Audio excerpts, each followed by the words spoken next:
Hi, if you want to master math skills, first of all, you have to have good knowledge of three things. First one is integers, second one is fractions, and the third one is the basic algebra. So, in today's session, I'll focus only on one part, that is integers. Okay. So let's go to the next place. You know, uh, you have a fair idea of what integers are. Integers means uh, all the positive numbers, zero, and the negative numbers, negative 5 and so on. Again, I'm repeating all these negative numbers, zero, and positive numbers. These all together we call them as integers. Well, I know that majority of the people are having some confusion about uh, simplifying the negative numbers and positive numbers. So, we all like money, right?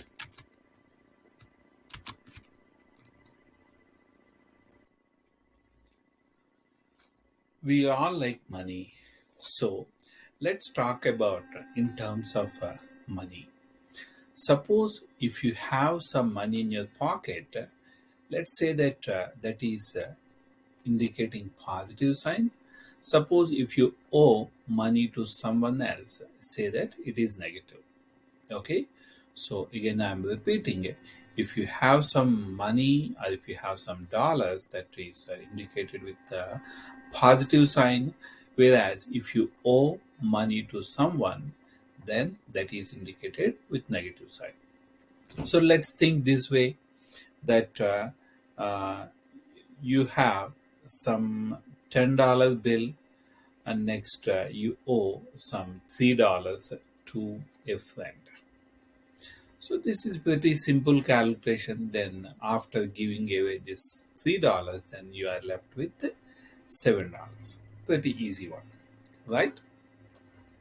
Now let me give you another example, that let's say that you owe $10 to someone, but you have only $3 with you.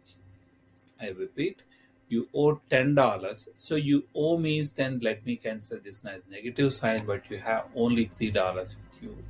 Then what is the result means? You know that you cannot pay off the complete debt. But if you pay $3, then still you owe $7. Does it make sense? Right? Another example. Let's say that you owe $5 to a friend, and you owe $3 to another friend. Please notice that I'm using small numbers within 10, because these small numbers easily we can compute mentally. That is the reason I'm using small numbers. Okay. So you owe $5 to a friend and $3 to another friend. So as a result, what is the outcome is you owe $8 in total, right? Okay. Maybe the last example. Let's say that you have some $4 in your wallet, and you have some $5 in your pocket.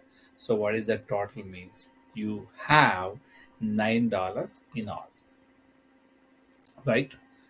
Let's go to the examples really quick. You have a $10 bill with you. So with you means let me consider as positive sign. And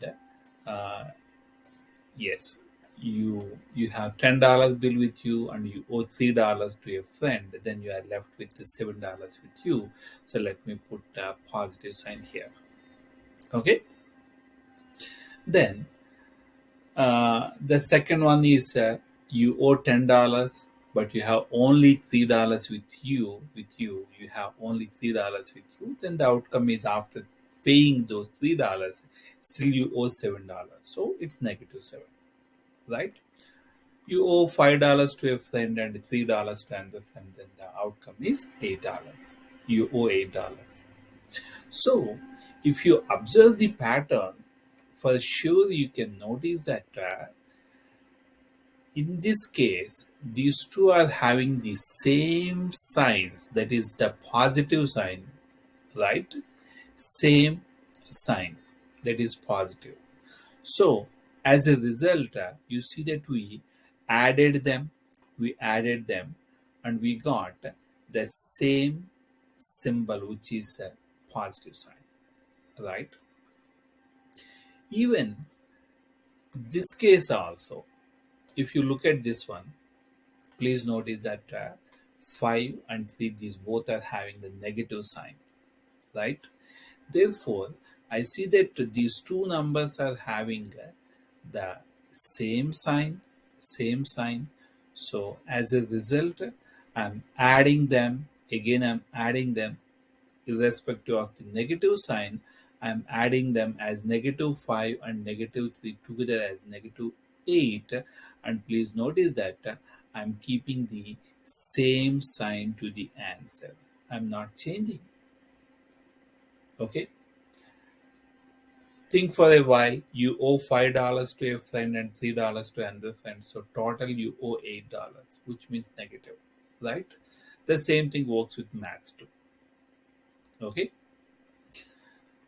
And the other cases, you please notice that these two are having a different sign.